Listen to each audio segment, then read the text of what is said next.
సుఖదం కేవలం జ్ఞానమూర్తి ద్వంద్వాతీతం గగనసదృశం తత్వమస్యాదిలక్ష్యం ఏకం నిత్యం విమలమచలం సర్వధీ సాక్షిభూతం భావాతీతం త్రిగుణరహితం సద్గురుం తం నమామి.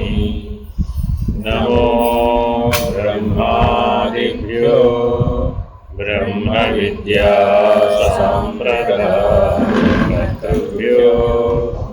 వంశ ఋషిభ్యో మహాభ్యో నమో గురుభ్యః. సర్వోపప్లవరహిత ప్రజ్ఞానఘన ప్రత్యగద్ధో బ్రహ్మైవాహమస్మి. అహం పదార్థరహితః సదాశివసమారంభాం వ్యాసశంకరమధ్యమాం అస్మదాచార్యపర్యంతాం వందే గురుపరంపరాం. హరి ఓం శ్రీ గురుభ్యో నమః. హరి ఓం. ఓం నిర్భయానందాయ విద్మహే అచల పరిపూర్ణాయ ధీమహి తన్నో పరాత్పర ప్రచోదయాత్. ఓం సాయీశ్వరాయ విద్మహే సత్యదేవాయ ధీమహి తన్నః సర్వః ప్రచోదయాత్. ఓం తత్పురుషాయ విద్మహే మహాదేవాయ ధీమహి తన్నో రుద్రః ప్రచోదయాత్. ఓం సద్గురురూపాయ విద్మహే జ్ఞానబోధామృతాయ ధీమహి తన్నో శ్రీ విద్యాసాగరః ప్రచోదయాత్. ఓం స్వాత్మానందాయ విద్మహే అచల పరిపూర్ణానందాయ ధీమహి తన్నో దేశికేంద్రః ప్రచోదయాత్. ఓం నమస్కందాయ విద్మహే ఋషి సాక్షాత్ ధీమహి తన్నో రమణః ప్రచోదయాత్. హరి ఓం శ్రీ గురుభ్యో నమః. హరి ఓం. వేదాంత సిద్ధాంత కౌముది 26వ సూత్రం. అనిత్యత్వే కృతః కృతాభ్యాగమ ప్రసంగాత్. అనిత్యత్వము వలన చేసిన కర్మ నశించుటయు చేయని కర్మ అనుభవించుటయు సంభవించును కనుక. ఎవరన్నా ఇది ఒప్పుకుంటారు? ఏమంటున్నాడు? సృష్టిలో నిత్యం అనే భాగం ఒకటి ఉంది, అనిత్యం అనే భాగం ఒకటి ఉంది. నిత్యానిత్య వస్తు వివేకం అదే కదా చెప్తోంది. మరప్పుడు కర్మానుభవం నువ్వు చేసింది అనుభవిస్తానంటావా, చెయ్యంది కూడా అనుభవిస్తానంటావా? కర్మ నిత్యమా నిత్యమా? కర్మ నిత్యమా నిత్యమా? అనిత్యం. కర్మ అనిత్యం. ఎందుకని? మారిపోతుంటుంది కాబట్టి. జ్ఞానం నిత్యం, అది మారదు కాబట్టి అని నిత్యానిత్య వస్తు వివేకంలో జ్ఞాన కర్మల సంబంధాన్ని మనం ఇలా వివరించి చెప్తే ఆయన ఏమంటున్నాడంటే, ఏమయ్యా కర్మ నిత్యం అన్నావు కదా, ఇప్పుడు నువ్వు అనుభవిస్తున్నది కర్మ సిద్ధాంతం ప్రకారం నువ్వు చేసింది నీవు అనుభవిస్తున్నానంటావా? కర్మ ఫలితంగా నువ్వు చేయని దాన్ని కూడా నువ్వే అనుభవిస్తానంటావా? చేసిందే అనుభవించాలంటే చేసింది అనుభవించేది సత్యం అవుతుంది, నిత్యం అవుతుందే కానీ అనిత్యం ఎట్టవుతుంది? నాకు మారడం మారకపోవడం గురించి నేను మాట్లాడుతున్నాను. అనుభవించేది సత్యమేనా కాదా? నాకు తాత్కాలికమా శాశ్వతంతో నాకు వెళ్ళా. అనుభవించేది సత్యమేనా కాదా? మన విచారణ ఇప్పుడు అక్కడ ఉంది. మన బుద్ధి ఎప్పుడు ఎక్కడ ఆగిపోతుంది? అనుభవ సత్యం దగ్గర బుద్ధి ఆగిపోతుంది. అది ఆత్మస్థితిలో నిలబడదండి. ఎప్పటికప్పుడు నీకేదో ఒక అనుభవాన్ని తీసుకొచ్చి ముందు పెడుతుంది. నువ్వేమంటావు? ఈ త్రిపుటికి అవతల ఉన్నది పంచకోశ వ్యతిరిక్త శరీరత్రయ విలక్షణ తాపత్రయ వినిర్ముక్త గుణత్రయాతీత అవస్థాత్రయ సాక్షి సచ్చిదానంద ఆత్మ. ఇది అద్వైతంలో ఆత్మకి సూత్రం. ఇందులో తాపత్రయ వినిర్ముక్త అని కూర్చున్నాడండి.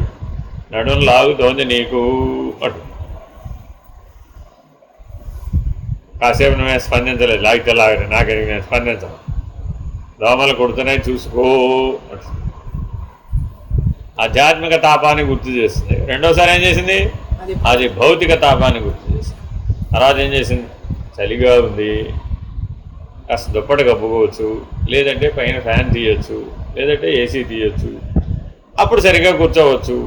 ఆ శీతోష్ణాలు మరి తట్టుకోలేకపోతున్నావు కదా, పైన అసలే ఉరుములు మెరుపులు పిడుగులు వస్తున్నాయి, కరెంటు పోయింది. ఈ కరెంటు పోయిన చీకట్లో ఏం ధ్యానం చేస్తావు ఇప్పుడు? ఇలాగా బుద్ధి ఏం చేసింది? ఇప్పుడు విపర్యయ విభాగాన్ని మేలుకొలిపి, వికల్ప విభాగాన్ని మేలుకొలిపి.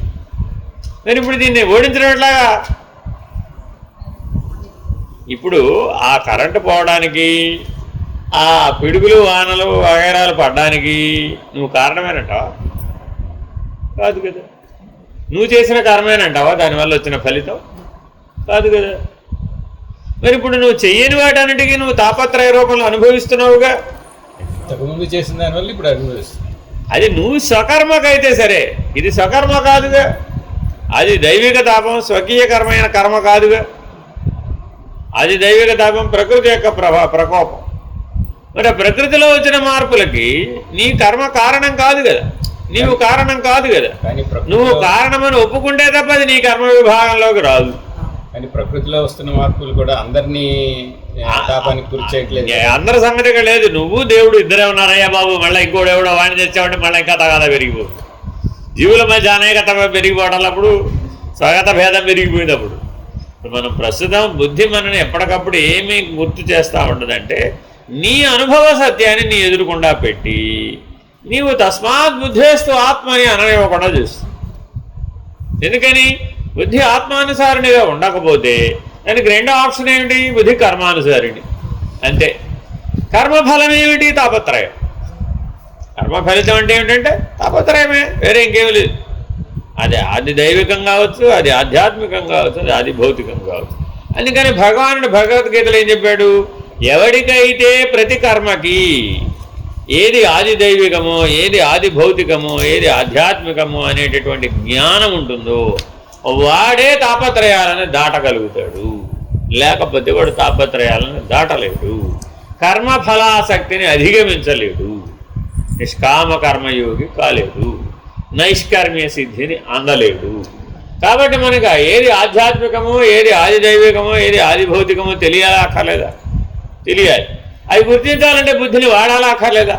వాడాలి. కానీ ఈ బుద్ధి వాడే కొద్దీ ఏం చేస్తుంది? మాటి మాటికి అవి ఏం గుర్తించిందో వాటిని తెచ్చి ఎదుర్కొంటాకు. అన్నింటినీ వదిలి నువ్వు ప్రశాంతంగా కూర్చున్నావు, నేను ఆత్మస్థితిలోనే ఉన్నా, నేను ఆత్మభావంలో ఉన్నా, నాకేమీ లేవు, శరీరం లేదు, ప్రాణం లేదు, మనసు లేదు, బుద్ధి లేదు, చైతన్యం కూడా లేదు, నేను సర్వాధిష్టానం, నేను సర్వసాక్షిని అని కూర్చున్నాడండి. నీ సంకల్పం ఇది. ఏం చేసింది? లైన్లో లిస్ట్ అంతా ఉన్నాయి కదా. నీకే సత్యంగా కనపడుతుంటే నువ్వు సాక్షి అంటావు, నాకు అర్థం కాదు. ఫ్యాన్ లేకపోతే చెమటలు దగ్గరిపోయా, వేసుకోకపోతే కుదరదు. ఫ్యాన్ వేస్తే చలి.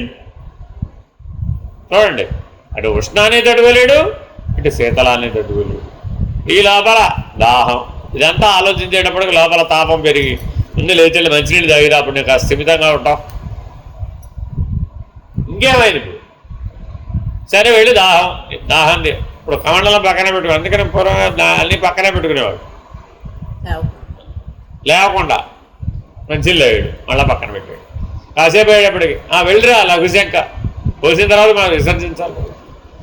మరి లేవాలి మళ్ళీ. ఒరే రామా, ఇప్పుడు స్థిరంగా కూర్చునేది ఇప్పుడు 12 గంటలు, 24 గంటలు ఇప్పుడు కూర్చునేది. మరి వాళ్ళు ఋషులు 1000 సంవత్సరాలు ఎలా కూర్చొని తపస్సు చేశారు అంటే వాళ్ళు తాపత్రయాలను అధిగమించారా లేదా? ఎలా అధిగమించారు? బుద్ధిని ఓడించారు. అందుకని మానసిక మౌనం కనుక నీకు సాధ్యం కాకపోతే నువ్వు అంతఃకరణాన్ని దాటలేవు. కాబట్టి మనం బలమైన సాధన ఎంతసేతో మన మనస్సు మౌనపడేదాకా చేయాలి. అందుకని నేను అంటుంటా, మీరు 3 గంటలు చేయండి, 9 గంటలు చేయండి, 12 గంటలు చేయండి, పెంచండి దాన్ని, 24 గంటలు చేయండి అనగానే ఏమంటున్నారు, ఏం మాకు పని పాట లేదు, ఎంతసేపు సమ ప్రాణాయామం, పైకి కిందకి ఎక్కి దిగడం, ఎంతసేపు జపం చేయడం, ప్రాణంతో సమంగా శ్వాసతో సమంగా జపం చేయడం, దృష్టిని భూమధ్యంలో పెట్టుకోవడం, ఎప్పుడూ కళ్ళు మూసి కూర్చుంటే నా వంట ఎవడు చేస్తాడు. ఈ లోపల మీ ఆయన వస్తాడు, ఇలా కూర్చున్నామంటే నీ ఆరోగ్యం చెడిపోదు. రోజుకు 12 గంటలు, 18 గంటలు, 24 గంటలు ఆ కూర్చోడు. రెస్ట్ ఉండక్కర్లే. ఎవరైనా చెప్పింది రమ్మని ఆయన పడుకోకుండా కూర్చుని ఇలాగే చేస్తున్నాడా? ఆయన ఆరోగ్యం కాపాడుకున్నాడా లేదా? ఇలా కూర్చుంటే నీ ఆరోగ్యం ఏమైపోతుంది? ఎవరైనా బుద్ధి గుర్తు చేస్తుందండి. ఇలా అయితే నీ కాళ్ళు పట్టుకుపోయినాయి, ఆల్రెడీ నడవలేకపోతున్నావు, మోకాళ్ళు అరిగిపోయినాయి, ఇలా అయితే నడుము కూడా అరిగిపోతుంది. ఇలా ఎన్నింటినో నీకు గుర్తు చేస్తుంది. మరి వీటన్నింటిని ఏం చేయాలి? అవేమి మరి నీ స్వకీయ కర్మ కాదు కదా, తెచ్చిపెట్టుకున్నావు ఇప్పుడు ఇవి. అర్థమైందండి. మొన్న నన్ను ఎవరు తనూజ గారు ఏదో డాక్టర్ గారు ఏదో తీసుకెళ్ళారు. గొప్ప ఆంధ్రదేశంలోనే గొప్ప స్పెషలిస్ట్ అండి, బాగా చూస్తారు. వీళ్ళే ఏమండి మీరేంటి ఎలా ఉంటారు, రోజంతా ఏం చేస్తారండి? ఇలాగే కూర్చుంటారండి. అంతకుమించి నేనేం చేయనండి, పెద్దగా ఫిజికల్ యాక్టివిటీ ఏమి ఉండదు, ఇంతే ఇలాగే కూర్చుంటాను, లేకపోతే పడుకుంటాను, లేకపోతే ఇలా కూర్చుంటాను. ఆ గదిలో లేస్తాను, ఈ గదిలో పడుకుంటాను, మళ్ళీ ఈ గదిలో లేస్తే ఆ గదిలో కూర్చుంటాను. కూర్చోవడం పడుకోవడం తప్ప నేనేమి ఇతరత్రా నేనేమి ఫిజికల్ యాక్టివిటీ ఏం చేయను. అందుకే అలా వదిలిపోయారు మీరు. చూడండి మీ చంద్రబాబు గారు, మోడీ గారు ఎలా అలా ఉండాలి. మీరు కూడా ఇలా కూర్చోవాలంటే మీరు పోస్చర్ కరెక్షన్ బెల్ట్ వేసుకుని ఇలా కూర్చున్నాను. అలా కూర్చుంటే పుణ్యకాలం బుచ్చిపోయినట్టేనైనా 10 నిమిషాలు కూడా కూర్చోలేను నేను అలాగా. ఇది నా సహజ స్థితి. దీనివల్ల నాకేం ఇబ్బంది లేదు, నా జ్ఞానానికి ఇబ్బంది లేదు, నా సాధనకి ఇబ్బంది లేదు. అలాగా నేను అలా ఉండకూడదు, ఎలా ఉండాలి మీరు? అదే భగవద్గీతలు ఏం చెప్పారు? సమగ్రీవ శిరోకాయ నాసాగ్రదృష్టి. మరి ఇవన్నీ చెప్పారు కదా, మీరు చెప్పారు. మీరు ఆ భగవద్గీత నేను ఫాలో కావాలి కదా. అయినాయ్యా బాబా, అవన్నీ అయిపోయినాయి నాయన, అవన్నీ అయిపోయి ఉడిగిపోయిన దశకు వచ్చినాక ఇలా అయిపోయానయ్యా బాబు. అదంతా ఇప్పుడు అయిపోయింది కదా, అంతా ఇప్పుడు నిలబెట్టలేదు, ఆ బలం లేదు. ఎంత అండి మీకు 60 ఏళ్ళే కదా, ఇంకా మీరు 90 ఏళ్ళ దాకా బతుకుతారు, 100 ఏళ్ళ దాకా బతుకుతారు. మా 40 ఏళ్ల పాటు ఎలా ఉంటారు? ఇలా అయితే ఇంకా వంగిపోతావు, గూలి వచ్చేస్తుంది. అప్పుడు ఉండాల్సిందని అలాగేస్తాడు. సరే ఆవిడేం చేసింది, ఓ పోస్టర్ కరెక్షన్ బెల్ట్, వ్యవహారం కావాలి, ఆయన అన్నీ రాస్తారు కదా, అవన్నీ కొనేసి పట్టుకొచ్చి. ఏంటమ్మా ఇవన్నీ? అవన్నీ వేసుకోవాల్సిందే గురువుగారు మీరు. అమ్మ వేసుకుంటే ఒళ్ళు నొప్పులు వస్తాయమ్మా, నడు నొప్పి వస్తుందమ్మా, ఇబ్బందులు వస్తాయమ్మా, ఏమైనా సరే మీరు వేసుకోవాల్సింది, డాక్టర్ చెప్పారు. మరి ఇప్పుడు తెచ్చిపెట్టుకున్న కారమేనా కాదన్నాడు, ఆలోచించాడు. మరి నీ స్వకీయ కారమేనా కాదు కదా. కానీ మరి అనుభవించవలసి వస్తుందా, రావట్లేదా? అపత్రయంలో ఆ స్వకీయమే అనుభవించాలనే నియమం ఏమి లేదు, అక్కడ పరకీయం కూడా ఉంది. అందుకని ప్రారంధం స్వకీయము పరకీయము, ఇచ్ఛా ప్రారంధం పరీక్షా ప్రారంధం. ఇతరుల ఇచ్చ చేత కూడా అనుభవించాలి. డాక్టర్ చేయమన్నాడు, మరేం చేస్తావు? ఆ డాక్టర్ దగ్గరికి పోనేలా, వాడు చెప్పనేలా, వాడు పాటించాల్సిందేనని మనం అనుకోనేలా, తర్వాత మనం 4 రోజుల పాటు బాధలు పడనేలా. మరి ఏమైనా తగ్గిందో దానివల్ల తగ్గకపోగా శ్రమ పెరిగిపోయి ఇప్పుడు పడుకున్నా కూడా నొప్పులు లేకుండా పడుకోవడం. అంతకుముందు పడుకుంటే నొప్పులు లేవు, కూర్చున్నా పడుకున్నా నొప్పులు లేవు, ఇప్పుడు పడుకున్నా నొప్పులే వస్తున్నాయి. ఎందుకని? నీకు అసహజమైన దాంట్లోకి నువ్వు, అది పుస్తకంలో రాసింది కదా అని నీకు అసహజమైన దాన్ని నువ్వు ఒప్పుకున్నావు. మరి నీకు అసహజమైన దాన్ని ఒప్పుకున్నప్పుడు నీకు దానివల్ల దుఃఖమే వస్తుంది కదా. అనేటప్పటికి ఏమన్నాడు, నాకు జీవభావం సహజం కదా, అయితే నేను జీవుడని ఒప్పేసుకుంటాను, నాకెందుకు ఈ ఆత్మ కూడా? ఇప్పుడు జీవభావాన్ని ఒప్పుకోవాలా, ఆత్మభావాన్ని ఒప్పుకోవాలా? అదే నాకు దేవభావం సహజం అనిపిస్తుంది. అని ఈ రకంగా మన బుద్ధి మనకేం చేసింది? ఇప్పుడు ఎప్పటికప్పుడు నిన్ను నీ లక్ష్యస్థితిలో ఉంచనివ్వకుండా అక్కడికి తీసుకొస్తూ ఉంటుంది. కాబట్టి మరి ఇలా చేస్తూ ఉంటే నువ్వు జ్ఞానం అనే పేరు మీద, ధ్యానం అనే పేరు మీద నువ్వు చేసే ఎన్నో పనులు, సాధనలు అనే పేరు మీద నువ్వు చేసే పనులన్నీ కూడా స్వకీయమైన కర్మ కాకుండా పరకీయమైనటువంటి కర్మగా నీకు అనుభవాన్ని ఇస్తున్నాయి కదా. మరి దాన్నే అంటావు. మళ్ళా కింద చెప్పాడు, నష్టో జీవ జాతో జీవ ఇది ప్రతీతే సాగతిరితి చేత్. జీవుడు నశించిన వాడు, పుట్టినవాడు అని ప్రతీతి గనక గతి ఏమిటి? అసలు జీవుడు అంటే ఎవరు? ఎవడు పుడుతున్నాడో ఎవడు పోతున్నాడో వాడే జీవుడు. జనన మరణాలు లేని వాడెవడో వాడే దేవుడు. తేలిగ్గా చెప్పాలంటే జీవుడు అంటే ఎవరంటే జనన మరణాలు ఉన్నవాడెవడో వాడు జీవుడు. జనన మరణాలు లేని వాడెవడో వాడు పరమాత్మ, వాడు భగవంతుడు అని చెప్పాల్సి వచ్చింది కదా. ఇప్పుడు మనం ఎక్కడ విచారణ చేస్తున్నాం? జీవుడు వేరే దేవుడు వేరే దగ్గర విచారణ చేస్తున్నాం. ఎందుకని? నాకు జనన మరణాలు ఉన్నాయని నేను అనుకుంటున్నాను కదా. ఇక జీవోదేవ సనాతన నేను జీవుడు బ్రహ్మం ఐక్యస్థితి దాకా విచారణ వెళ్ళలేదు. ఎందుకు వెళ్ళటం లేదో చెప్తున్నాడు. నువ్వు కూర్చున్నావండి, నీ బుద్ధి ఏం చెప్పింది? అప్పుడా భూమి పుట్టినప్పుడు పుట్టావయ్యా బాబు, 65 ఏళ్ళు అయిపోయింది, ఇంకా నువ్వు ఎప్పుడో 20 ఏళ్ళ వాళ్ళలాగా ఉండాలంటే ఎలా ఉంటావు? సాధ్యమేనా? అంత శక్తి ఉందా నీకు? నీకు అంత శక్తి లేదు అని నీ బుద్ధి నీకు సమాధి నిష్టలో కూర్చుందామని 12 గంటలకు కూర్చుందామని సంకల్పం చేసి కూర్చుంటే వెంటనే ఏం చెప్పేది?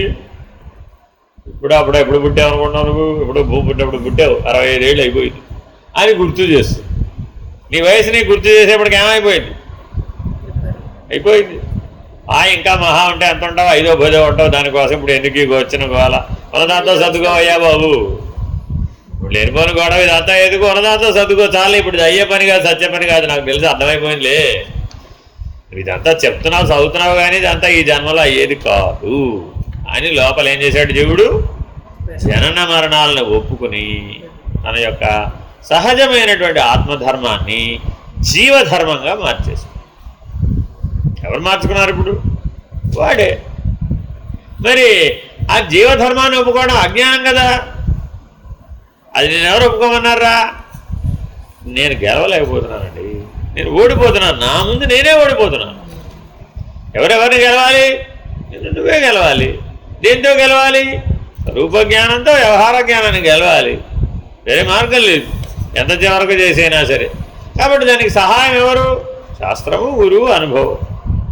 కాబట్టి అలా జాగ్రత్తగా ఈ జీవుడు అనేవాడు నశించేవాడు, పుట్టేవాడు అని ఏదైతే బుద్ధిలో స్థిరపడిపోయిందో దాన్ని కోకటి వేరులో తీసివేయాలి. నేను నశించని వాడిని, నేను ఎప్పుడూ కూడా పుట్టని వాడిని. అజో నిత్య శాశ్వతోయం అని భగవద్గీతలో మనకి ఒక ప్రమాణ వాక్యం. ఎవరయ్యా నేను? అజుడను, నిత్యుడను, శాశ్వతుడను, అప్రమేయుడను, అవినాశి. అలా తెలుసుకున్నవాడెవడో నన్ను, వాడు తత్వజ్ఞానము కలిగినవాడు. అవినాశితు తత్విద్ధి తత్వజ్ఞానాత్ పరం. ఆ పరమును గుర్తించేటటువంటి తత్వజ్ఞానం ఎవరు పొందారయ్యా అంటే తనకు తాను అజుడు, ఎప్పుడు పుట్టనివాడని, నిత్యుడని, శాశ్వతుడని, అవినాశి అనేటటువంటి అనుభవ జ్ఞానం ఎవరికైతే కలిగిందో ఆ తత్వజ్ఞాన దృష్టి మాత్రమే సత్యమైనది. కాబట్టి వాడే నన్ను యథార్థముగా తెలుసుకున్నటువంటి వాడు అని పరమాత్మ భగవద్గీతలో ప్రమాణ వాక్యం చెప్పాడు. కానీ మనం మాత్రం ఏమనుకుంటున్నాం? ఎప్పటికప్పుడు నేను నశించేవాడినే, నేను పుట్టినవాడిని, ఒకప్పుడు పుట్టాను, గ్యారంటీగా ఒకప్పటికి పోతాను, ఒక కాలంలో పుట్టాను, ఒక కాలంలో పోతాను, ఒక కర్మ చేయడానికే పుట్టాను, ఆ కర్మ ఫలితాన్ని అనుభవించడానికే పుట్టాను అని జీవభావంతో మాత్రమే నీవు స్థిరపడిపోతున్నావు అభ్యాసవశం చేత. అయ్యో ఏమేందో అందుకని ఇప్పుడు ఏం చేయాలట? మనోవేగం ఎలా ఉందో బుద్ధికి కూడా ఒక వేగం ఉంది. మనస్సుకేమో రజోగుణ వేగం ఉంది, బుద్ధికి సాత్విక వేగం ఉంది. అందుకే సత్వగుణం దాకా వచ్చి ఆగిపోతారని చెప్పేది. ప్రతి వాళ్ళు వేదాంత పాఠం వినే వాళ్ళందరిలో వచ్చే మార్పు ఏమిటయ్యా అంటే మనోవేగం తగ్గిపోతుంది. ఏదో ప్రాణాయామమో, జపమో, ధ్యానమో చేస్తాడండి, అప్పుడు ఆ రజోగుణ వేగం తగ్గిపోతుంది. తామసిక కర్మ ఎలాగూ చేయడు, ముందు నుంచి ధర్మం ఆచరించడంలో ప్రవేశపెడతారు కాబట్టి ఆ ధర్మాన్ని ఆచరించడు, తామసిక కర్మ నిషిద్ధ కర్మ చేయడు. కానీ పెద్ద అడ్డుగోడ ఏమిటొచ్చిందంటే చైనా గ్రేట్ వాళ్ళు బుద్ధి. ఆ బుద్ధి యొక్క సహజ లక్షణం సత్వగుణం. ఆ సాత్విక సుఖాన్ని అనుభవిస్తాడు, ఇతరులతో పోల్చి చూసుకుంటాడు. ఎందుకంటే నాకు బాగానే తెలుసు, నువ్వు ఎవరికంటే జ్ఞానివి, సంధ్య కంటే బాగానే తెలుసు. ఆయనకంటే నాకు రుద్రం బాగానే వచ్చు కదా, ఆయనకంటే నాకు పూజ బాగానే వచ్చు కదా, ఆయనకంటే నాకు 3 గుణాలు పాఠం చెప్పడం బాగా వచ్చింది కదా, నాకు మనం చూసే పాఠం చెప్పడం. కాబట్టి ఇతరులతో పోల్చి చూసుకుంటాడు, చూసుకున్నప్పుడు జ్ఞానే. అందుకని సుఖ జ్ఞానాభిలాషల చేత నిన్ను బంధించు. సత్వగుణం ఎలా బంధిస్తున్నాయా? ఆ సత్వగుణంలో సుఖం సహజంగా ఉండదు, ఆ సుఖం నేను వదిలిపెట్టనివాడు. ఎప్పుడూ శాంతంగా ఉంటాడు, ఎప్పుడూ ప్రశాంతంగా ఉంటాడు, ఏ ఒడిదుడుకులు ఉండవు, ఏవి స్వీకరించడు, దేనికి ఉద్వేగం చెందడు, మనోవేగం ఉండదు. మరి అప్పుడు బుద్ధి సత్వగుణంలో సహజంగా రంజిల్లుతూ ఉంటుంది. ఎప్పుడు చేసుకున్నాయంటే పక్కనున్న సత్సంగ సభ్యులు కూడా వాళ్ళే ఉంటారు, సేమ్ క్లాస్ సేమ్ క్యాడర్ వాళ్ళే ఉంటారు. అప్పుడు ఏమైపోయింది? కదా గత 40-50 ఏళ్లతో పోలిస్తే ఏ అశాంతి లేదు, ఏ అసుఖం లేదు, ఏ ఇబ్బంది లేదు, బాగున్నాను కదా. ఇప్పుడు బాగున్న దాన్ని వదిలేయటం ఎందుకండి? ఇప్పుడు మన ఆశ్రమవాసం గురించి ఎంతమందికో నాకు ఫోన్ చేశారండి. ఫోన్ చేసిన వాళ్ళందరికీ చెప్పిన సమాధానం ఇదే, మేము ఇప్పుడు ఇంట్లో బాగానే ఉన్నాం కదా స్వామి, రిటైర్ అయిపోయాం, ఏ ఇబ్బంది లేదు, ఇంట్లో పిల్లలు ఉన్నారు, వాళ్ళు బాగానే చూసుకుంటున్నారు, వాళ్ళకి నాకేం ఘర్షణ లేదు, నేను వాళ్ళకి ఏదో సహాయపడగలిగింది సహాయపడుతున్నాను. రోజు పొద్దున మధ్యాహ్నం సాయంత్రం మీరు చెప్పినట్టు 3 సంధ్యల్లో సాధన చేస్తూనే ఉన్నాను, 3 గంటలు సాధన చేస్తూనే ఉన్నాను, నిత్య పూజ చేస్తూనే ఉన్నాను. వినమన్నారు అదేవో మీరు పంపినవన్నీ చదువుతున్నాను, వింటున్నాను, నేను ప్రశాంతంగా ఉన్నాను, ఏ ఇబ్బంది లేదు. ఇప్పుడు అర్జెంట్గా నేను ఆశ్రమానికి వచ్చి ఏమిటి చేయాలి? నాకేం కనబడలేదు, అక్కడికి ఎందుకు రావాలో నాకు అర్థం కావడం లేదు. మీరేమో తప్పనిసరిగా ఆశ్రమానికి వస్తేనే మీరు మాట్లాడతానంటున్నారు. మీరు ఎలా అయితే అలాగా, మేము బాగానే ఉన్నాం కదా. ఇప్పుడు ఏం బాగానే ఉన్నారు? ఇప్పుడు సాత్విక సుఖం. కాబట్టి అందులో ఏమనిపిస్తుంది? రజోగుణ సుఖంలో ఉన్నప్పుడు 50 బాగుంటాయి, 50 బాగుంటాయి, 50 బాగోదు. సాత్విక సుఖంలోకి వచ్చాయండి 90 బాగుంటాయి, 10 బాగోవు. సత్వగుణంలో కూడా 10 బాగోవు. ఆ 10 బాగోని ఎప్పుడెప్పుడు వస్తాయి? ఎప్పుడెప్పుడో వస్తాయి, వరుసలో రావు. ఒక 3 నెలలు గ్యాప్ ఇస్తుంది, ఒక 6 నెలలు గ్యాప్ ఇస్తుంది, ఇప్పుడు సంవత్సరం గ్యాప్ ఇస్తుంది, ఇప్పుడు 10 సంవత్సరాలు గ్యాప్ ఇస్తుంది, 10 జన్మలు గ్యాప్ ఇస్తుంది. లోపల ఉన్న వాసనా బలం వెంటనే ఫలించదు అది. మరి ఇప్పుడు 10 జన్మల తర్వాత ఫలించే వాసనా బలాన్ని నువ్వు అసలు ఎలా గుర్తిస్తావు? గుర్తించలేవు. అందుకని ఒక రకంగా చూస్తే రజోగుణ ధర్మమే బెటర్ దాటాలంటే. ఎందుకని ఎప్పుడూ ఏదో ఒకటి వస్తూ ఉంటుంది, ఏదో పోరాటం చేస్తూ ఉంటాడు, ఏదో ఘర్షణ వస్తుంది, అధిగమించడానికి ప్రయత్నం చేస్తాడు, దాటేస్తాడు. సత్వగుణం దాటడం చాలా కష్టం. ఎందుకని? గాఢ నిద్ర వలె హాయిగా సుఖంగా ఉంటుంది. ఎవరి మీద అరిచే పని లేదు, ఎవరిని ఖర్చే పని లేదు, ఏది పరిగెట్టే పని లేదు. ఏమైనా స్పీడ్గా ఏమైనా చేస్తాడా? ఏమి చేయదు.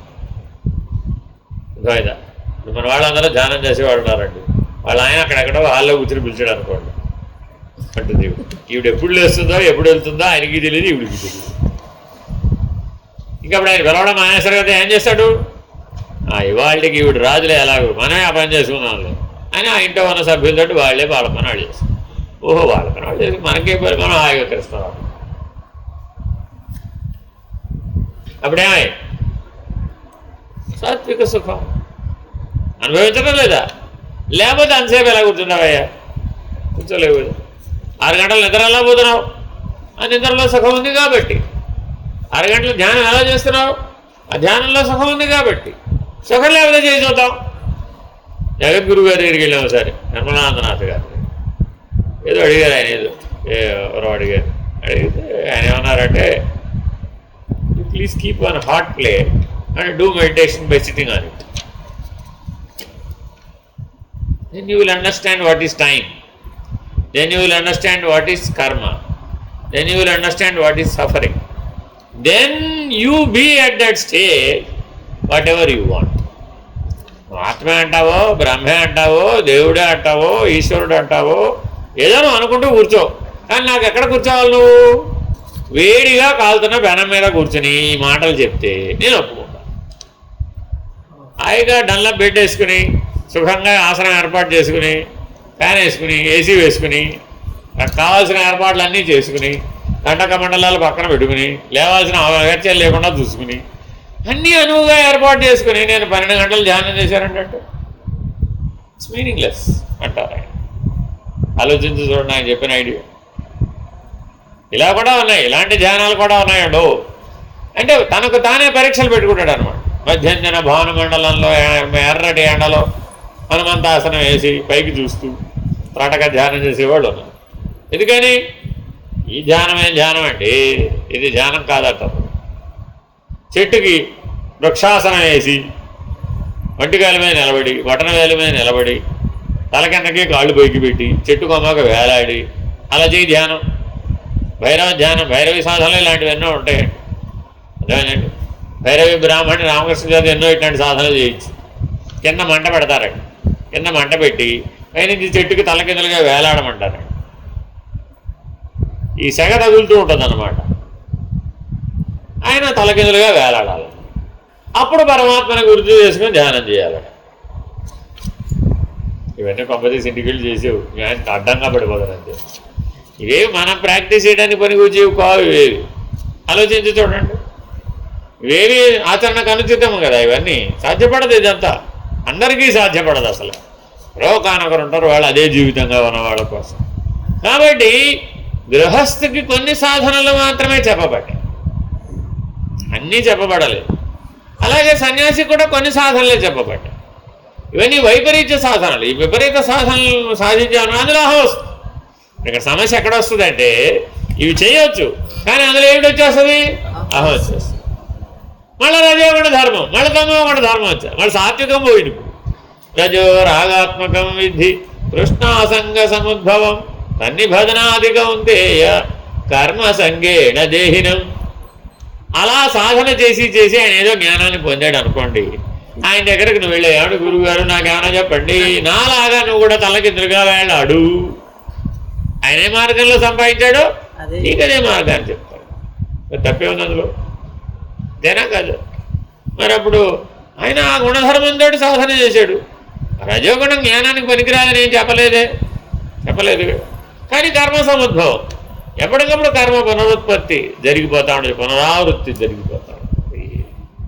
అందుకని తామసిక గుణం ఎలా పనిచేస్తుంది? తమస్వజ్ఞానజం విద్ధి మోహనం సర్వదేహిన ప్రమాదాలస్య నిద్రాభి సన్నిభద్నాతి భారత.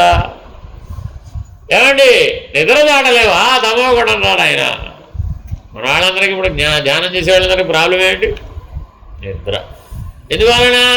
నీ నిత్య జీవితంలో తమో గుణం ఉంది కాబట్టి, నీ మనసులో తమో గుణ కనిష్టం అలాగే ఉండిపోయింది కాబట్టి, ఆ గుణధర్మాన్ని సాత్వికంలోకి మార్చలేదు కాబట్టి, అందుకని సత్వం సంజాయతే జ్ఞానం. కానీ సత్వగుణాన్ని దాటితే కానీ జ్ఞానం కాదే. ఆ నిద్ర ఎలా దాటలేడు, ఈ సత్వగుణాన్ని కూడా అలాగే దాటలేదు. ఇది కూడా నిద్రా సుఖం అంటే సుఖమే, ఏ కొత్త సుఖం లేదయ్యా. ఇంద్రియ సుఖాలన్నీ ఎక్కడి నుంచి వచ్చినాయి? ఆనందమయ కోశం నుంచే వచ్చాయి. ఆనందమయ కోశం యొక్క లవలేశం ఆ ఇంద్రియంలో ప్రతిఫలించింది. ఆ ప్రతిఫలించిన ప్రతిబింబ సుఖాన్ని అనుభవిస్తున్నాం అంతే. అది ప్రతిబింబ సుఖమైనటువంటి జ్ఞానం లేదు, అది ప్రతిఫలన సుఖం అనేటటువంటి దాని స్వరూపం గురించిన అవగాహన లేదు. ఆ ఆనందమయ కోశమే మిగిలిన 4 కోశాలలో రంజింపజేస్తోంది అనేటటువంటి అవగాహన లేదు. అప్పుడు మరి ఆనందమయ కోశాన్ని ఎట్లా అధిగమిస్తుంది? పంచకోశ విలక్షణ అనగానే అవలేదు. ఎప్పుడైంది? ఈ ఆనందమయ కోశాన్ని అధిగమించినప్పుడు మాత్రమే అయింది. మరి ఆనందమయ కోశాన్ని అధిగమించిన వాడికి నిద్రలో సుఖం ఉంటుందంటా ఉండదంటా? ఎలా తెలియదుగా నీకు తెలియదుగా. అంటే ఇవన్నీ అనుభవ నిర్ణయంలో రావాలంటావా, ఊహించాలంటావా? ఇప్పుడు కాబట్టి సాధన అంతా అద్వైత దృష్టితో చేయాలి కానీ ద్వైత విశిష్టాద్వైత దృష్టితో కనుక చేసినట్లయితే ఈ రకమైన పరిమితత్వం తొలగదు. లేదు కదమ్మా, అసలు అంతఃకరణమే లేదు కదమ్మా. లేదన్నది లేకనే పోయాను, ఫినిష్ తోటే మాట. అద్వైతంలో లేనిది లేకనే పోయాను అన్నది ఎప్పుడూ ఉన్నది. లేని దానికి ఉనికి లేదు, ఉన్నదానికి లేమి లేదు. ఉన్న బ్రహ్మమునకి లోటాన్ని ఉందా? లేనే లేదు. లేని ఎరుక అది నువ్వు కల్పించుకున్న భ్రాంతి కదా, దానికి ఉనికే లేదు. సరే, దేహ సంయోగ వియోగ నిబంధన సా ప్రతీతిరితి బ్రూమ. దేహ సంబంధం వలన ఉత్పత్తియు దేహత్యాగం వలన నాశమును ప్రతీతికి కారణములని చెప్పుతాం. జీవుడికి తాను పుట్టానని తప్పక పోతానని దేనివల్ల కలుగుతుందట? ఆ దేహమే నేను అనుకోవడం చేత. ఆ ప్రతీతి అంటే అర్థం ఏంటంటే అది నేను అనుకోవడం. ఈ అది నేనైతిని అన్నది ఆ ఈశ్వరుడితో అనుకోవచ్చు కదా, ఆ అది నేనై ఉన్నాననేది పరమాత్మతో అనుకోవచ్చు కదా. అది ఆ తత్వమసి మహావాక్యాన్ని ఎటువైపు చెప్పాలి? భగవంతుడి వైపు చెప్పాలి. వీళ్ళు ఎటువైపు చెప్పారు? ప్రపంచం వైపు చెప్పారు, శరీరం వైపు చెప్పాడు. అప్పుడు తత్వమసి కాస్త ఏమైపోయింది? అతత్వమసి అయిపోయింది. అందుకని మన మహావాక్యాలు తత్వమసి అని అద్వైతంలో బోధిస్తే, ద్వైత విశిష్టాద్వైతాలలో అతత్వమసి మహావాక్యంగా బోధిస్తారు. అక్కడ కూడా మహావాక్యాలు బోధిస్తారు, కానీ ఇలా బోధిస్తారు, ఆ పెడతాడు ముందు. అహం బ్రహ్మాస్మి అంటావు కదా, ఆయన ముందు నా జోడిస్తాడు, నా అహం బ్రహ్మాస్మి అంటాడు. అంతే, నేను అంటాడు అంతే. కాదు, రెండు ఒకటి కాదు, ఎప్పటికీ ఒకటి కాదు, శాశ్వతంగా అవి రెండు ఒకటి కాదు. ఎందుకని? అధోమ దృష్టి ఉంది కాబట్టి ఈ ప్రతీతి అనేది మానవుడికి ఒక బలము, ఒక బలహీనత. ఒకే సినిమాని ఒక రోజున 12 సార్లు చూశాడండి ఒకడు. ఏమవుతుందంటారు? ఒకే సినిమాని 12 సార్లు చూశాడు, ఏమవుతుందంటావు? ఆ క్యారెక్టర్లో ఏదో క్యారెక్టర్ కనెక్ట్ అయిపోతావు కదా. 12 సార్లు చూస్తే ఏమిటైపోతుంది? అదే బలపడిపోయింది, అభ్యాసం అయిపోయిందండి. చివరికి వాడి హావభావాలు కూడా ఎలా వచ్చేస్తాయి? ఆ క్యారెక్టర్ లాగానే వచ్చేస్తాయి. ఒక సినిమా 12 సార్లు చూస్తేనే ఇలా అయిపోతే, మన జీవితం అనే సినిమాని 60 ఏళ్ల నుంచి ప్రతి పూట ప్రతి క్షణం చూస్తున్నామే, మరి నీ క్యారెక్టర్ కంటే నువ్వు వేరేని ఎలా చూస్తావు? ప్రతివాడు ఒక క్యారెక్టర్ ఇస్తున్నాడా లేదా? నువ్వు క్యారెక్టర్ కంటే వేరు కదా, భిన్నం కదా, పాత్ర కదా. అది నీ జీవితం అనే సినిమానే కదా, నువ్వు క్యారెక్టర్ కాదు కదా. అని తాను క్యారెక్టర్లో కలవకుండా ఉంటాడంట. ఎందుకని? ప్రతీతి. అది ఆ క్యారెక్టర్ నేనే, అది నేనే అనేవి. ఆ క్యారెక్టర్ నేనే ఒప్పేసుకున్నప్పుడు ఏమైపోయింది? ఆ క్యారెక్టర్ కొన్ని లక్షణాలను మనకు వచ్చేసి. అంతేనాక? మీ పక్కింటి అమ్మాయికి తల్లివేనా నువ్వు? మీ పక్కింటి అమ్మాయికి తల్లివేనా? ఎలా అవుతావు? ఒప్పుకోదు లోపల ఉన్నవాడు. అదే మీ అబ్బాయి చెప్పాడు, వీడికి నేనే తల్లి. ఏం ఒప్పుకున్నావు ఇప్పుడు? ప్రతీతి. తల్లి క్యారెక్టరే కానీ నువ్వు ఎలా అవుతావమ్మా? నువ్వు అమలగానే అమ్మేవు కదా, నీ మూల రూపం ఏమిటి? అమలగానే అమ్మేవు కదా, మరి నువ్వు వీడికి తల్లి అంటావేమిటి? కాదు కదా. ప్రతీతి చేత ఒప్పుకుంటున్నావు. చూడండి ఎంత కష్టమైంది. బుద్ధిలో అన్ని పాత్రల్ని ఇలా వేరు చేయాలి. అన్ని పాత్రల్ని వేరు చేసి నేను వీటికంటే విలక్షణమైన వాడిని. విజ్ఞానమయ కోశాన్ని దాటడం చాలా కష్టం. అసలు విజ్ఞానమయ కోశాన్ని దాటలేని వాడు ఆనందమయ కోశాన్ని ఎలా దాడతాడు? ఎందుకని? ఈ విజ్ఞానం ఎందుకు ఆనందాన్ని ఇస్తుంది అసలు నీకు అజ్ఞానం ఆనందమా విజ్ఞానం ఆనందమా అంటే ప్రతివాడికి విజ్ఞానమే ఆనందం, అజ్ఞానం ఆనందం కాదండి. ఎలాగో చెప్పను, ఓ చిన్నపిల్లాడు ఉన్నాడండి, వాడికి ఏదో ఐడియా వస్తుంది. చూడండి మీరు కావాల్సి వస్తే, వాడు ఏదో ఆట ఆడుతూ ఉంటాడు. అదే ఆటని డిఫరెంట్గా అంటే ఒక జీప్తో ఆడుతుంటాడండి. కాసేపు అయ్యేప్పుడు వాడికి తెలివి వస్తుంది. ఇలాగే చక్రాల మీద జీప్ ఎందుకు వెళ్ళాలి అని రివర్స్ చేసి దాన్ని అలా నడిపిస్తుంటాడు. ఇప్పుడు వాడిని జీపుని తిరగేయమని ఎవరు చెప్పారు? చెప్పలేదు. వాడికి అనిపించిందా? తర్వాత ఏం చేశాడు? ఒట్టి చక్రాలు తిప్పాడు. అంటే ఈ చక్రాలు లేకపోతే ఈ జీప్ తిరగదనే జ్ఞానం ఇప్పుడు వాడికి వచ్చినట్టేనా కాదా?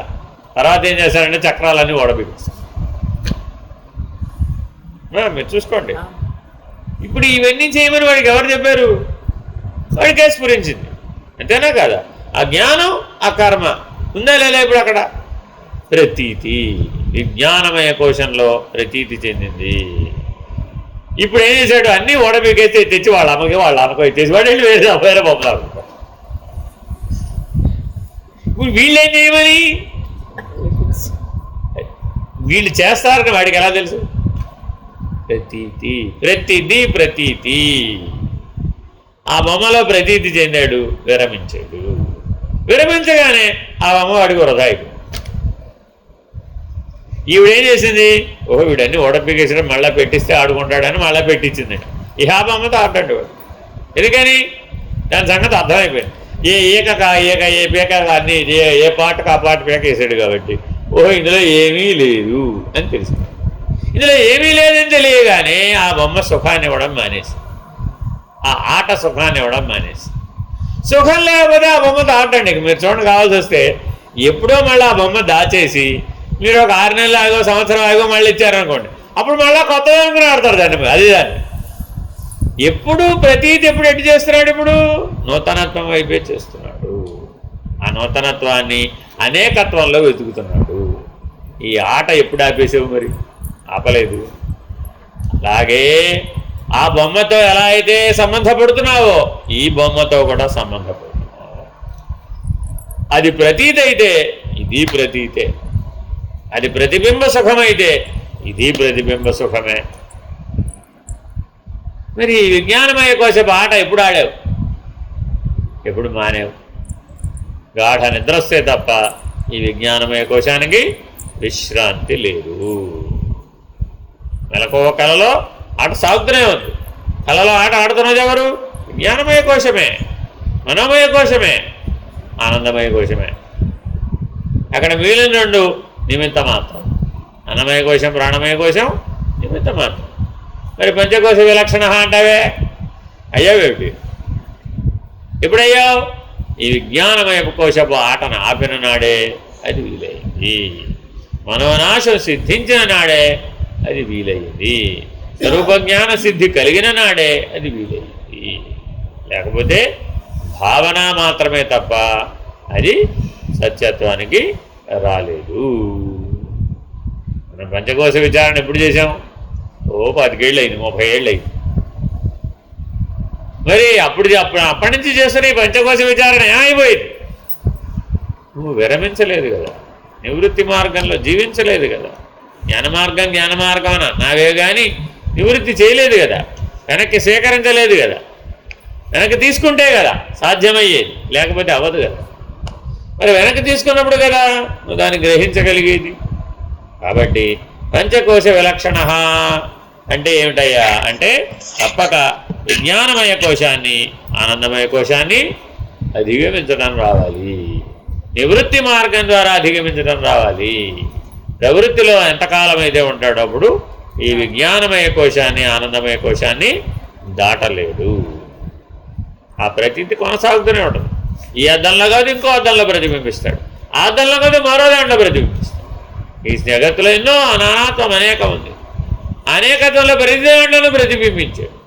దానికి ఉదాహరణ చెప్తాడు. ఏమండి, ఆ పార్వతి గారికి ఈ ఈశ్వరుడు ఎందుకు నచ్చాడు?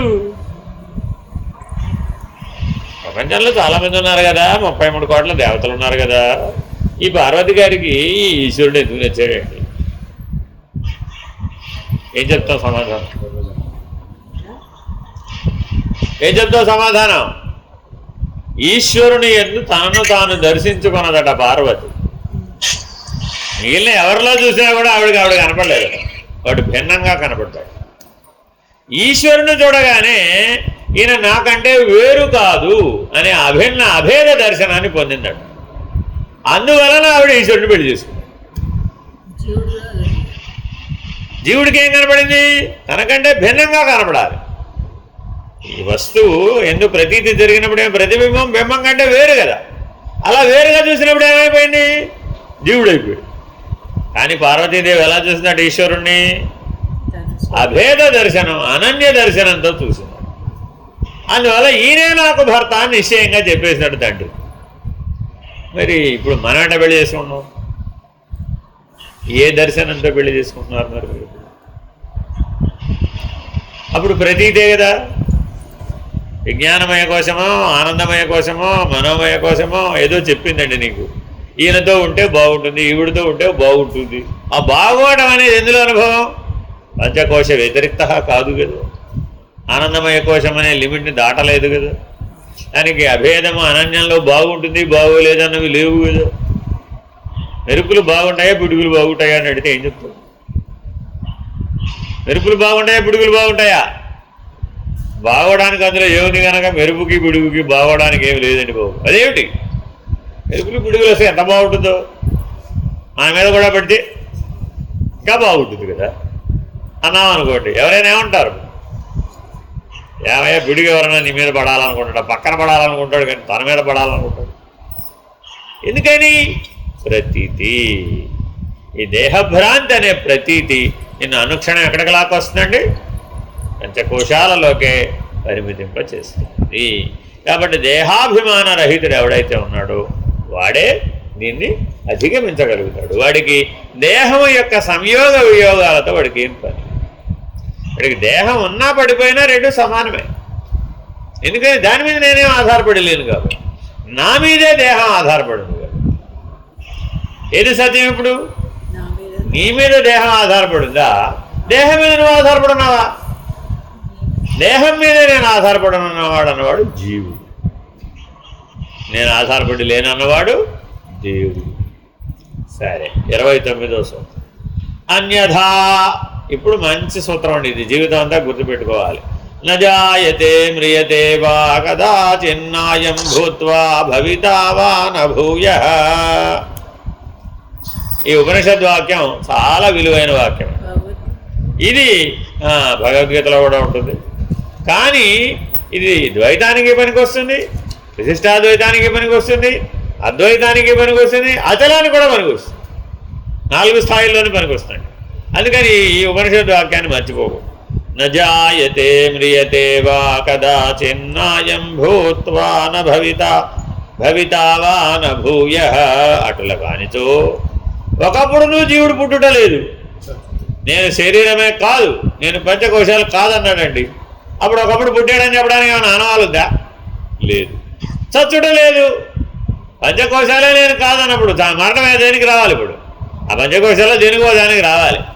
ఏది పుట్టిందో దానికి అది వస్తుందిరా బాబు అన్నాడు. జాతస్య హి ధ్రువో మృత్యు ధ్రువంజన్మ మృతస్య చ తస్మాదపరిహార్యేర్థే తత్వం శోచితుమర్హసి అన్నదానికి అనేక అర్థాలు ఉన్నాయండి. జాతస్య హి ధ్రువో మృత్యు. పంచకోశాల్లో ఏది పుడుతుందో మొట్టమొదటి తెలుసుకోవాయా? ఏది పుడుతుందో దానికే మృత్యు వస్తుంది. అసలు ఏది పుట్టకపోతే చచ్చుట లేదు కదా. నీవు పంచకోశ వ్యతిరిక్తుడు అయితే పంచకోశాలకు ఉన్న లక్షణాలు నీకు లేకపోతే దానికి ఉన్న జనన మరణాలనే లక్షణాలు కూడా నీకెందుకు ఉంటాయి? ఉండవు కదా. మరి జీవుడు అనేవాడు జన్మ లేదు మరణము లేదు కదా. మరణం లేదని ఒకటి అనటం తప్పు, జననం లేకపోతేనే మరణం లేకుండా పోయింది. అందుకని నజాయతే ప్రియదేవా అనాలి అంటే అసలు సృష్టి పుట్టలేదు, అసలు బ్రహ్మాండమే పుట్టలేదు. ఎందుకని? బ్రహ్మాండానికి పంచకోశాలు అవి. నీకు పంచకోశాలు ఎలా ఉన్నాయో, నీకు 4 శరీరాలు ఎలా ఉన్నాయో, అలాగ బ్రహ్మాండంలో ఉన్న ఈశ్వరుడు కూడా 4 శరీరాలు ఉన్నాయి కదా. విశ్వదయేశ ప్రాంగ్య ప్రత్యేగాత్మలని జీవస్థాన నిర్ణయం చెప్తే విరాట్ హిరణ్య గర్భవ్యాకృత పరమాత్మలని ఈశ్వర స్థాన నిర్ణయం కూడా చెప్పాం కదా. మరి అటువంటిప్పుడు వీడు పుట్టనివాడైతే వాడు ఎలా పుట్టినవాడు అవుతాడు? వాడు పుట్టనివాడే.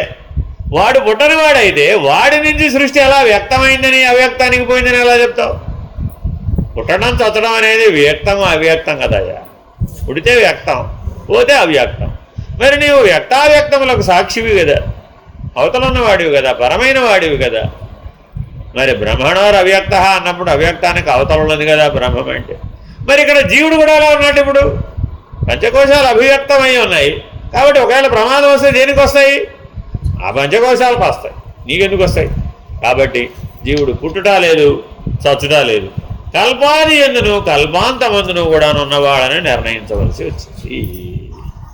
అందుకని ఇందాక చెప్పినటువంటి భగవద్గీత వాక్యం, ఉపనిషద్వాక్యం మళ్ళా చెప్తున్నాడండి. అజో నిత్య శాశ్వతోయం పురాణో న హన్యతే న హన్యమానే శరీరే. హన్యతే హన్యమానే, చచ్చేది లేదు, చంపబడేది లేదు. అర్జునుడి యొక్క దుఃఖం ఏమిటి? నేనే చంపాల్సి వచ్చిందిరా బాబోయ్, నేనే చనిపోతాను రా బాబోయ్, చంపబడేవాడిని నేనే, చంపేవాడిని నేనే, చచ్చేవాడిని కూడా నేనే అని ఎంతసేపు మరణం గురించి మాట్లాడాడు, దుఃఖించాడు. అప్పుడు ఆయన ఏమన్నాడు?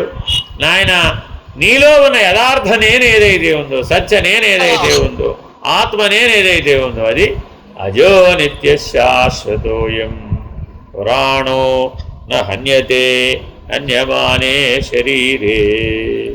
ఈ జీవుడు పుట్టనివాడు, నిత్యుడు, శాశ్వతుడు, పురాణుడు, శరీరము నశించినను నశించనివాడు. మరి ఇప్పుడు ఈ జీవుడిని జీవుడు అనాలా, బ్రహ్మం అనాలా? ఈ లక్షణాలన్నీ వీడి ఇప్పుడు అజో నిత్య శాశ్వతోయం పురాణో న హన్యతే హన్యమానే శరీరే అన్నది జీవుడి లక్షణమా, బ్రహ్మం యొక్క లక్షణమా? మరి బ్రహ్మం యొక్క లక్షణాన్ని పట్టుకొచ్చి జీవుడిలో కూడా చూస్తున్నాంగా. మరి ఇప్పుడు ఆ లక్షణమే ఇక్కడ ఉన్నప్పుడు అసలు వీడికి జీవుడు అనే పేరు ఎందుకు పెట్టాలి? వీడిని బ్రహ్మమనే అనవచ్చు కదా. అందుకని ఆదిశంకర్లు ఏమన్నారు వెంటనే? జీవోదేవ సనాతన, వీడు జీవుడు కాదయ్యా, సనాతనమైన దేవుడే. తత్కాలవతి నీకు అలా తోస్తున్నాడు అంతే. ఎలాగా అంటే చెప్పాడు, నాయనా యథాకాశో ప్రతిబింబవత్, ఆకాశం అనే అర్థంలో ఈ సృష్టి అంతా ప్రతిబింబించిందట. అప్పుడు ఆ ప్రతిబింబాన్ని ఏమని చెప్తావు నువ్వు? ఇప్పుడు ఉన్నదని చెప్తావా, లేదని చెప్తావా? విశ్వందర్పణ దృశ్యమాన నగరీ తుల్యం నిజాంతర్గతం. నిజంగా చూడవయ్యా, ఆ దర్పణంలో కనబడిన విషయం సత్యం అంటావా, అసత్యం అంటావా? ఆకాశం అనే అద్దంలో కనబడినటువంటి ప్రతిబింబమైన జీవుడు సత్యం అంటావా, అసత్యం అంటావా? సత్యం అంటే వాడు బ్రహ్మము కదా. కాబట్టి ప్రతిబింబాన్ని ఎప్పుడు సత్యమని అనడానికి వీలు కాలేదు కదా. కాబట్టి జీవుడు ఎప్పుడూ లేనివాడే, అసలు ఒకప్పుడు పుట్టలేదు, ఒకప్పుడు చావలేదు. కానీ మరి మానవుడు తన మరణం గురించి ఏడుస్తున్నాడంటావా, తన వాళ్ళ మరణం కోసం ఏడుస్తున్నాడంటావా, తన తల్లిదండ్రుల మరణం కోసం ఏడుస్తున్నాడంటావా, పుట్టబోయే వాడి మరణం కోసం ఏడుస్తున్నాడంటావా?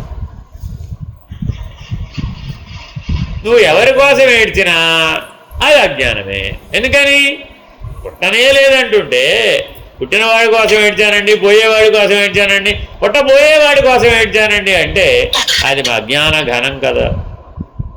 కాబట్టి నువ్వు ఎవరి కోసం దుఃఖించక్కర్లేదు నాయన. ఎందుకని? వాడు అసలు పుట్టలేదు. ఇవాళ ఎవరైతే పోతున్నారు, అమ్మో ఇప్పుడు పోతాడో అప్పుడు పోతాడో, ఇప్పుడు పోతాడో 6 నెలలకు పోతాడో, ఇప్పుడు పోతాడో 6 ఏళ్ళకు పోతాడో, 10 ఏళ్ళకు పోతాడో, ఏమంటే ఎప్పుడు పోతాడండి అని అడిగేవాళ్ళే పెరిగిపోయారు చివరికి. చూడండి, మీరు కావాల్సి వస్తుంది. వృద్ధాప్యంలో బాధపడుతూ ఉంటారండి పాపం. ఏదో శాశ్వత అనారోగ్యాలు వస్తాయి, దేహం క్షయించిపోవాలి కదా, మరి సహజం. ఆ క్షయించడానికి మరి క్షయ ఒక కారణమే కదా. అలా వచ్చినప్పుడు మరి దాన్ని మరి నువ్వు ఎలా స్వీకరించాలట? అవి పంచకోశాలలో భాగంగా వచ్చినవే తప్ప పంచకోశ విలక్షణమైన దానికి ఏమనుందా? లేదు కదా. మరి అటువంటిప్పుడు నీవెవరవయ్యా? నేనెవరన్న ప్రశ్న వేసుకుంటే నీకేం సమాధానం రావాలి? అజో నిత్య శాశ్వతోయం పురాణో న హన్యమానే హన్యతే శరీరే అన్న సమాధానం ఎవరికి వారు ఎప్పుడైతే పొందారో వాడు స్వరూప జ్ఞాన నిష్ఠుడు. నేనెన్నటికీ పోనివాడు. నువ్వెన్నటికీ పోనివాడవైతే నీ తల్లిదండ్రులు ఉన్నారంటావా, పోయారంటావా? వారి తల్లిదండ్రులు ఉన్నారంటావా, పోయారంటావా? నీవు పుట్టినవాడివే, మీ తల్లిదండ్రులు పుట్టినట్ట పుట్టనట్ట? తల్లి తండ్రి లేనివాడెవడో వాడు ఇప్పుడు మరి ఎవరి కోసం చింతించాలి? వాడికి కర్మ ఎక్కడి నుంచి వచ్చింది? మరి మాతా నాస్తి పితా నాస్తి నాస్తి బంధు సహోదర. మరెవరు? సనాతనుడు, పరమాత్మను. నేనే పుట్టలేదు. అసలు నేను పుట్టలేదంటే పుట్టిన వాడికి తల్లిదండ్రి ఎక్కడి నుంచి తేవాలి? వారి తల్లిదండ్రి, వారి తల్లిదండ్రి, వారి కులం ఏమిటి, వారి గోత్రం ఏమిటి, అదే వేద శాఖ, అదే పాఠశాల నుంచి వచ్చారు, అదే ప్రాంతంలో ఉన్నారు, అదే దేశంలో ఉన్నారు. సముద్రం దాటారంటావా, దాటలేదంటావా? ఇవన్నీ ఎప్పుడు వచ్చినాయి? పుట్టానని ఒప్పుకుంటే. కర్మ సంబంధం ఎప్పుడొచ్చింది? తల్లి తండ్రి అని ఎవరిని ఎలా గుర్తించావు? కర్మ సంబంధం చేతే. లేకపోతే నీకు తల్లిదండ్రి అయ్యారా వాళ్ళు? కాదుగా. నువ్వు పుట్టినవాడు అనే జ్ఞానాన్ని పొందినట్లయితే అప్పుడు నువ్వు తల్లిదండ్రి వెళ్ళిపోయారనో, వెళ్ళబోతున్నారనో, వెళ్ళిపోతారనో దుఃఖం పొందుతావా? పొందవు. ఎందుకని? అజో నిత్య శాశ్వతోయం పురాణో నా హన్యతే నా హన్యమానే. చంపబడటం లేదు, చావడం లేదు. అసలు జీవుడికి చావులేదండి, తేల్చి చెప్పేశాడు. చావులేని వాడు ఎవడయ్యా? మృత్యుంజయుడు ఎవడు? ఈశ్వరుడే. అప్పుడు వాడు జీవేశ్వరో అభిన్న. ఈ జ్ఞానము, ఈ నిర్ణయానందు నిలిచిన వాడెవడో వాడే ఈశ్వరుడు, వాడే పరమాత్మ, వాడే భగవంతుడు. కాబట్టి ఇప్పుడు కొత్తవాడిని తెచ్చామా? తేలేదు. ఉన్నవాడి అజ్ఞానాన్ని పోగొట్టాం. వీడెవడో ఉన్నాను అంటున్నాడే, వీడు అజ్ఞానాన్ని పోగొట్టామే తప్ప కొత్తవాడిని తెచ్చామంటయ్యా. నూతనమైన వ్యక్తిని ఇక్కడ ఎవరినేం పరిచయం చేయలేదు, అంతేనా కాదా? ఈయన బ్రహ్మగారండి, ఆయన విష్ణువు గారండి, ఆయనండి రుద్రుడు గారండి, ఆయనండి మహేశ్వరుడండి, ఆయనండి సదాశివుడు, ఆయనండి పరమశివుడు. ఎక్కడికక్కడ కొత్త క్యారెక్టర్ పరిచయం, కొత్త దేవుడు పరిచయం. అది మరి అలా చెప్పాడా? కొత్తవాడని చెప్పలేదు. ఉన్నవాడు పరబ్రహ్మమొక్కటే, బ్రహ్మమొక్కటే, పరబ్రహ్మమొక్కటే. మరి నీ కర్మని బట్టి అదేం మారటం లేదే, కాలాన్ని బట్టి కూడా మారటం లేదే, యుగ ధర్మాన్ని బట్టి పరబ్రహ్మంలో ఏ మార్పు లేదే, కల్పాంతంలో కూడా ఏ మార్పు లేనివాడు ఎవడవాడు పరబ్రహ్మం. మరి నీవు కూడా అదే కదా. కాబట్టి నీవు నిత్యుడువా? నిత్యుడువా? నేను నిత్యుడనే. అజో నిత్య శాశ్వతోయం పురాణో న హన్యతే హన్యమానే శరీరే. ఎప్పుడెప్పుడైతే నీ మనసు వైక్లభ్యాన్ని పొందిందో, చలనాన్ని పొందిందో, నీవు నీ అంతఃకరణంతో ఎప్పుడైతే కలిసిపోతావో అప్పుడు వెంటనే నీకు సూత్రం గుర్తురావాలి. నేనెవరిని? ప్రశ్న వేయాలి దాన్ని. బుద్ధి కదిలినప్పుడల్లా ఆత్మలో లయమైపోయి ఉండాలండి బుద్ధి ఎప్పుడూ కూడా. అది ఎప్పుడైతే ప్రపంచ భావాన్ని పొందిందో, దేహభావాన్ని పొందిందో వెంటనే నేనెవరని ప్రశ్నని వెయ్యి. ఇది భగవాన్ రమణులు సమాజనిష్టలో చేయవలసిన పనిగా చెప్పారు. సమాజనిష్టలో ఏం చేయాలండి? ఆ సమాజనిష్ట ఎవరికయ్యా? నేనెవరో ప్రశ్న. ఈ సమాజనిష్ట అవసరం ఎవరికి? పుట్టినవాడిగా పుట్టనవాడిగా? పుట్టనవాడికి దీంతో పని ఉంది అసలు. నేను శాశ్వతుడను, అజుడను, నిత్యుడను, పురాణ పురుషుడను, సనాతనుడను అన్నవాడికి ధ్యానమా సమాధే? శ్రేయో హి జ్ఞానం అభ్యాసాత్ జ్ఞానాధ్యానం విశిష్యతే కర్మఫలత్యాగ.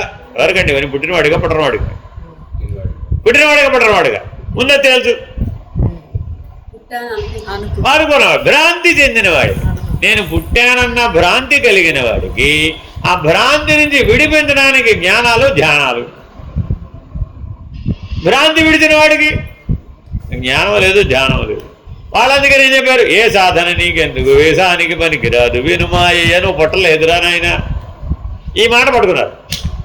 అందుకని ఇందాక చెప్పా, నా జాయతే మ్రియతేవా కదాచిన్నాయం భూత్వా, కదాచిన్నాయం భూత్వా. ఏమయ్యా, ఈ యుగంలో కాదు, కృతయుగంలో పుట్టుండొచ్చుగా, నువ్వు పుట్టలేదురా బాబు. పోనీ వచ్చేటటువంటి కృతయుగంలో పుట్టొచ్చుగా, నువ్వు భవిష్యత్తులో పుట్టొచ్చుగా.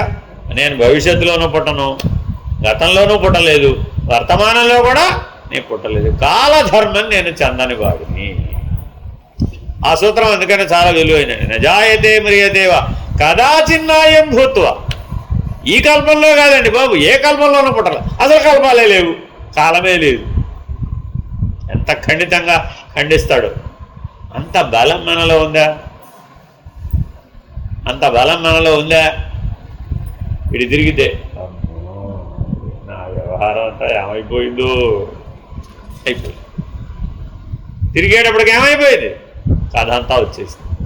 పంచకోశాలతో కూడుకున్న కథ అంతా వచ్చేసేటప్పటికి మళ్ళా నేను పుట్టానని, నేను చస్తానని, మా అమ్మ నాయన కూడా పోతారని, వాళ్ళ అమ్మ నాయన ఆల్రెడీ పోయారు. కాబట్టి ఏమిటయ్యా అంత గ్యారంటీ పోతావని?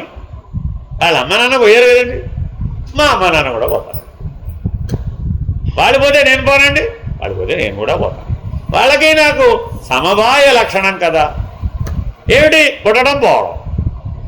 మీ తాతల తండ్రులకి మీ తల్లులు తండ్రులకి నీకు ఉన్నటువంటి సామాన్య సమవాయ లక్షణం ఏమిటి? పుట్టుట పోవుట. పుట్టుట పోవడం మధ్యలో కర్మానుభవం. వాళ్ళకెట్టి కర్మానుభవమో నీకట్టి కర్మానుభవం. వాళ్ళకెట్టి కర్మఫలమో సుఖదుఖములుగా నీకు అదే కర్మఫలం సుఖదుఖం. మరి అసలు అదెవడ ఒప్పుకోమన్నాడు? దేనితో ఈ కథ అంతా మొదలైందో అది నేను ఎవడ ఒప్పుకోమన్నాడయ్యా అసలు మొట్టమొదట? ఎందుకు ఒప్పుకున్నావు? భ్రాంతి చేత ఒప్పుకున్నావు, జ్ఞానం చేత కాదు. కాబట్టి ఎట్టి జ్ఞానమును పొందగలనయ్యా? అజో నిత్య శాశ్వతోయం పురాణో నహన్యతే హన్యమానే శరీరే. ఇప్పుడు చెప్పవయ్యా, జీవుడు నిత్యుడు అంటావా అనిత్యుడు అంటావా? జీవుడు నిత్యుడా అనిత్యుడా? జీవుడు నిత్యుడా అనిత్యుడా? నిత్యానిత్య వస్తు వివేకం ప్రకారం చూస్తే నువ్వేం చెప్పావు? జీవుడు అనిత్యుడని చెప్పావు కదా, ఇప్పటిదాకా ఏం చెప్పావు? కానీ మరి ఇప్పుడు ఈ దృష్టితో చూస్తే ఏమని తెలిసింది? జీవేశ్వరో అభిన్న జీవో బ్రహ్మైవ నాపరః ఏకం సద్బ్రహ్మ సర్వం ఖల్విదం బ్రహ్మ. మరి అప్పుడు ఉన్నదంతా బ్రహ్మమేనంటుంటే మళ్ళీ ఈ పోయేవాడిని ఎక్కడ తెచ్చావు? ఈ పుట్టినవాడిని ఎక్కడ తెచ్చావు? ఈ పుట్టేవాడు లేడా, పోయేవాడు లేడు. మరి ఇప్పుడు ఎవరి కోసం ఆడవాలండి? చూడండి, మన ఇళ్లలో ఇప్పుడు అందరూ పోయేవాడి కోసం ఏడుస్తున్నారో లేదా, పోయిన వాడి కోసం ఏడుస్తున్నారో లేదు. మనకు రెండు దుఃఖాలున్నాయండి. రేపు ఎప్పుడైనా ఎవడన్నా పోతాడని తెలిసిందండి మన ఇంట్లో వాడే, దానికోసమే రేపు పోతాడని వాళ్ళు ఏడుస్తుంటారు. రేపు పోతే రేపు ఏడవచ్చు కదా, ఇప్పుడు పోయి వాళ్ళు ఏడవడం ఎందుకు? ఆహా, రేపు పోతాడని వాళ్ళు ఏడుచు. సరే, ఒకవేళ వాడు నిన్న పోయాడండి, నిన్న పోయాడా అని వాడు ఏడుచు. కృష్ణ కృష్ణ వాసుదేవ నారాయణ నారాయణ. ఇప్పుడు మరి ఈ శృతి వాక్యాలను ఏమైపోయినట్టు? ఈ జ్ఞానం ఏమైపోయినట్టు? శృతి స్మృతి పురాణానం అనేటటువంటి జీవన విధానం మన దగ్గర అజ్ఞానం వలన దూరమైపోయింది. అజో నిత్య శాశ్వతోయం పురాణో నహన్యతే నహన్యమానే శరీరే. Very very important. పోయేవాడు నేను రేపు వెళ్ళిపోతున్నానండి నీకు చెప్పాడు అనుకోండి, నీకు దుఃఖం వస్తుందా రాదా? వాడికి దుఃఖం వస్తుందా రాదా? నేను పోతున్నాను అన్నవాడికి. ఎందుకని? తెలిసే పోతున్నాడుగా వాడు, చెప్పే పోతున్నాడుగా వాడు. మరి తెలిసి చెప్పిపోయేవాడికి నేను పోతున్నానని దుఃఖం వస్తుందా రాదా? ఎందుకని? తెలిసి చేసినప్పుడు జ్ఞానం అయిపోయింది, కర్మే. కానీ అప్పుడు ఏమైపోయింది? అది జ్ఞానంతో చేసిన కర్మ అయింది. ఎప్పుడైతే జ్ఞానంతో చేసిన కర్మ అయిందో అది సుఖ దుఃఖాలనే ఫలితాలను ఇవ్వజాలు. నిర్బీజ కర్మ అంటారు దాన్ని, అకర్మ అంటారు దాన్ని. కర్మే కానీ ఫలించదు, విత్తనమే కానీ అంకురించదు. ఎందుకని? జ్ఞానాగ్నిలో ఆ కర్మ వేయించబడింది కాబట్టి. అదేనండి. ఎవరికైతే ఈ శృతి ఉత్తమమైన శృతి అండి, జీవితకాలం బాగా గుర్తుపెట్టుకోవాలి. మీకు ఈ పంచకోశాలు శాశ్వతంగా లేవు, శాశ్వతంగా జనన మరణాలు లేవు అని ధృవీకరించేటటువంటి గొప్ప వాక్యాలు అన్నమాట ఈ రెండు కూడా. అందుకని పరబ్రహ్మమును సూచించే వాటిని ఈ వాక్యాలను వాడతాం. అందుకే మహావాక్యాలు వాళ్ళకు కూడా ఇవి చెప్పం. ఎప్పుడు చెప్తామంటే పూర్ణ దీక్ష అప్పుడు చెప్తామండి ఈ రెండు వాక్యాలు. అజో నిత్య శాశ్వతోయం పురాణే హన్యతే హన్యమానే శరీరే. ఇంకేమంటున్నాం? నజాయతే మ్రియదేవా కదాచిన్నాయం భూత్వా భవితావాన భూయః. చాలా చాలా ఇంపార్టెంట్. ఇత్యాది శృతి విరోధాపత్తే. వెంటనే వచ్చాడండి మళ్ళీ ఆక్షేపణ. చూసుకోండి, ఇక్కడ వరుస క్రమంలో చెప్తున్నాడు. ఒక ఆక్షేపణ చెప్తున్నాడు, ఆక్షేపణకు సంబంధించిన అనాలిసిస్ చెప్తున్నాడు. మళ్ళీ వెంటనే ఏం చేస్తున్నాడు? ఒక అద్వైతానికి సంబంధించినటువంటి వాక్యాన్ని, శృతి వాక్యాన్ని చెప్తున్నాడు. చెప్పేం చేస్తున్నాడు? మళ్ళీ ఆక్షేపణ. అయ్యా అసలు పుట్టలేదంటావా? అసలు పోనంటావా? ఎలాగో చూద్దాం ఉంటుంది. ఈ మొదలగు శృతులు విరోధిస్తున్నావు కదా. మరి ఎందుకని? నేను పుట్టాననే అనుభవం నాకుంది అంటున్నావుగా, నీ అనుభవ ప్రమాణం సత్యం అన్నావుగా. శృతి ఏం చెప్పింది? నువ్వు పుట్టలేదు, ఎప్పటికీ పోవు అని చెప్పింది. నీ అనుభవం ఏం చెప్పింది? నిత్య జీవితానుభవం కర్మానుభవం ఏం చెప్పింది? నేను ఫలానా చోట నాగులవంతులో 1968 ఆగస్టు 13వ తారీఖున సెప్టెంబర్ 13వ తారీఖున పుట్టానండి, పొద్దున్న 9:45 నా జాతకం కూడా రాశాను. నేను 72 ఏళ్ళే బతుకుతానండి, 73వ సంవత్సరం చూడండి, పుట్టినంతకాలం పోయినంతకాలం రాజయోగిగానే జీవిస్తానండి.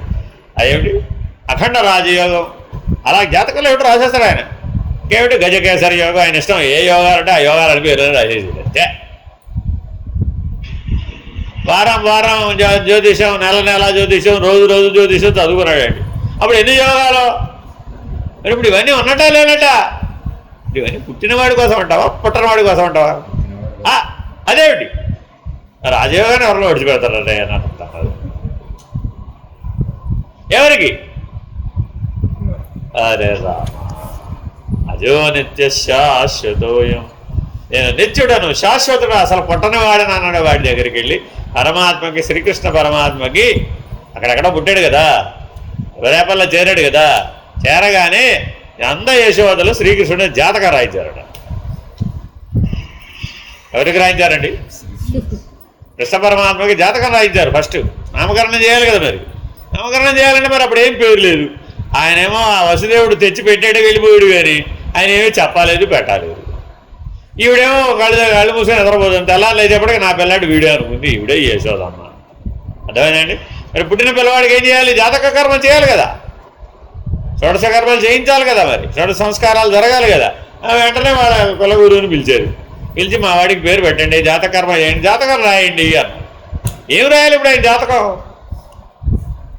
అజో నిత్యశాశ్వతోయం పురాణో నహన్యమానే శరీరే అని. మరి ఇప్పుడు ఈ వాక్యాన్ని రాసాడు అనుకోండి, అప్పుడు ఏమైనా పేరు పెట్టాలంటావు? ఎలా పెడతాం? ఆయనకి వచ్చినవాడు చిన్నవాడు కాదు కదా, మరి మహర్షి చూశాడు, ఆయన దివ్య దృష్టితో చూశాడు.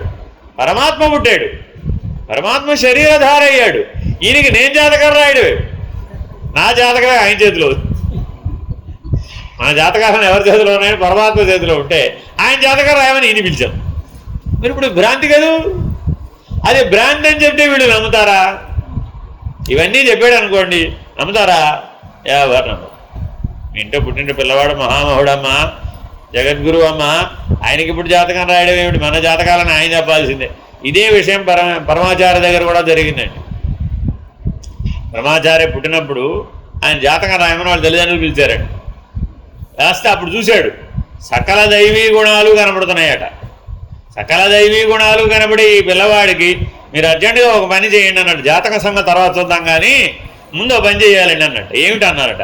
మీ ఇంట్లో ఏదైనా పెద్ద కుర్చీ ఉందా అని అడిగారు. పెద్ద కుర్చీ ఉందంటే ఒక మంచి పెద్ద కుర్చీ తెచ్చి అక్కడ వేశారు. పిల్లవాడిని అందులో కూర్చోబెట్టారట. పాదపీఠం పెట్టమన్నారట, పెట్టారు. పాదుకలు తెప్పించారు, ఆ పాదుకలు తొడిగించారు. ఆయన అప్పటికప్పుడే గురుపాదుగా పూజ ఆయనకు వచ్చి కాబట్టి చేసేసాడు.